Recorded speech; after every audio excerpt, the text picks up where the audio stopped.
I've done it! I've finally realised what it is that makes my approach to fish keeping unique. I hope you agree. You see, this is not just any old aquascape. This is an efficient, beautiful, air-driven, high-tech aquascape. I was looking back through old notes and videos and realised I've been on a mission since I started this channel.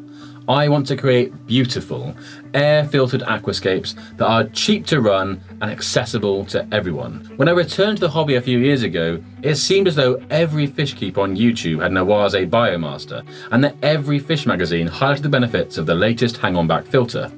And then I realised what all these things have in common. One simple thing: consumable parts. An opportunity to sell to you, not just once, but consistently, as you return for spare parts, new filter media, or ultimately a replacement product when the electrics break down. By comparison, you generally buy a sponge filter or undergravel filter once and keep it for decades with minimal maintenance requirements. And whilst I think people are starting to realise the benefits of sponge filters once again, very few people create high-energy, CO2-infused aquascapes using just air-driven filtration. Nobody is exploring the benefits to your plants of nitrification occurring at root level, for example. And it seems as though it isn't really an aquascape if you don't have a set of glass lily pipes in plain view explaining how expensive your setup is. So with this project, we're going to do things a little differently. Here we have my 30-litre Denone nanocube. It's been Bertie's tank for quite some time and was most recently set up as a blackwater aquarium with my planted egg crate background hiding the sponge filter and heater. To be honest, I was always pretty happy with this tank, but I got even more excited about this filter build. So here we go, an empty tank and a bunch of 21.5mm plastic pipe and fittings, all purchased from my local DIY store for a couple of quid. A top tip, by the way, if you're going to embark on DIY filter builds, I'd highly recommend a pair of pipe cutters. It's so much quicker and easier than using a saw. Now, my basic design for the filter uses a few right angle connectors to bring the pipe right up to within an inch of the front of the glass, and then there are two different upright pipes, one for a sponge intake and one for a water outlet. Another top tip when making air-driven filters is that you don't really need to use sealant to connect the pipes. In order to make it much easier to disassemble and reuse, I just wrap a very slim piece of duct tape around the pipe to create some friction and secure it into the connectors. With my basic design complete, I drilled a bunch of holes at the bottom which will draw water through the gravel, and I drilled another bunch of holes in the shorter intake pipe which has the sponge. The final bit of drilling is into the right angle elbow, which I will use as the outflow. This will allow me to install the air tubing down to the bottom of the outflow pipe in order to create the flow of water through the filter.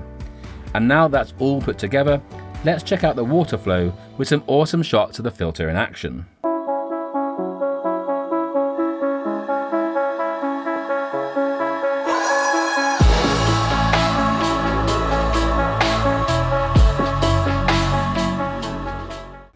And that was great, just what I was hoping for.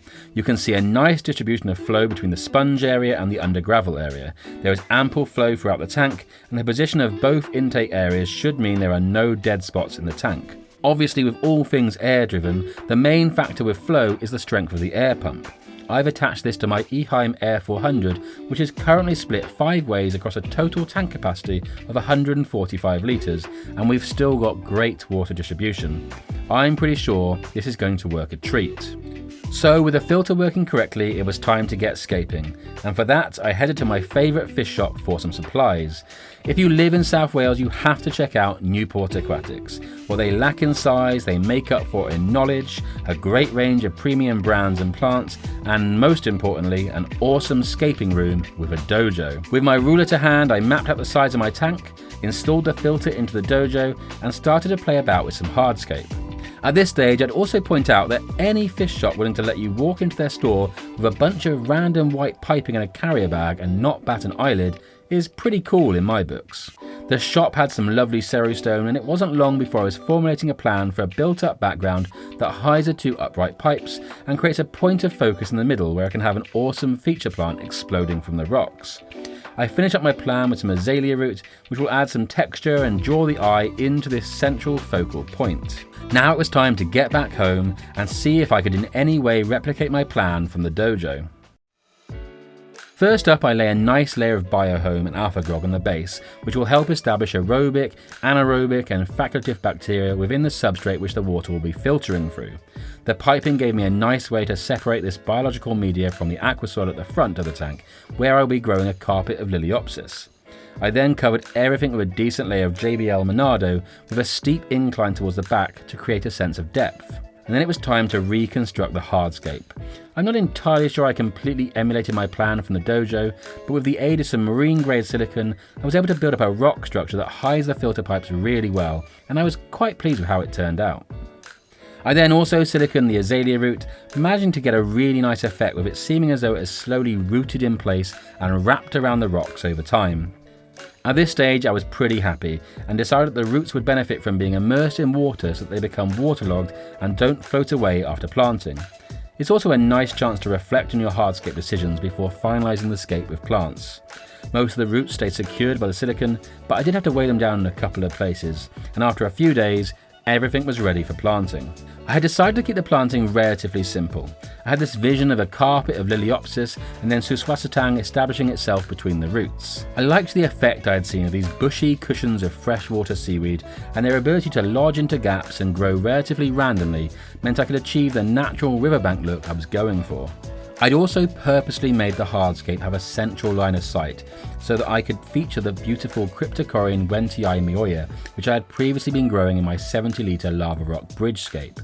It's a beautiful plant and can become a really lovely rusty red when in prime condition, but it wasn't getting as much light in its previous shaded spot, and this seemed like a better scape for it to feature in. Finally, I added some cuttings of Rotala and Kabomba behind the hardscape, which will hide the one bit of visible outflow pipe in the corner.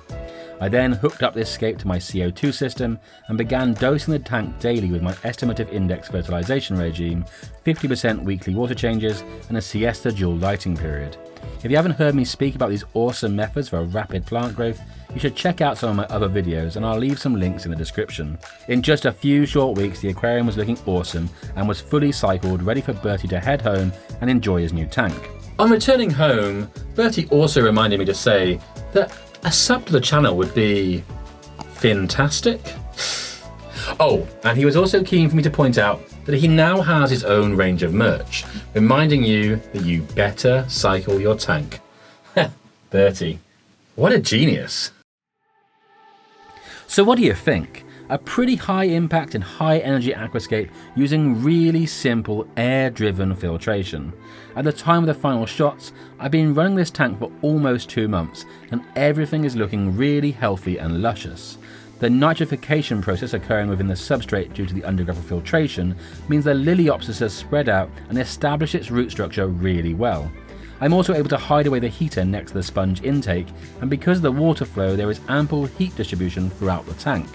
The flow rate in this tank is also perfect for distributing the CO2 evenly, and the plants are growing really well. All in all, I don't think you can argue that this doesn't meet the criteria for my mission, supporting you guys to build air-driven, high-tech aquascapes that look awesome and don't break the bank. If you liked this video, you should check out my recent African dwarf cichlid video, which also uses air-driven filtration to create a beautiful Lake Mayendombe biotope. For that video, click the top thumbnail, and if you're more in the mood for learning about the siesta dual lighting period, then click on the bottom thumbnail. Let me know about your air-driven, high-tech aquascaping plans in the comment section below, and I'll see you soon.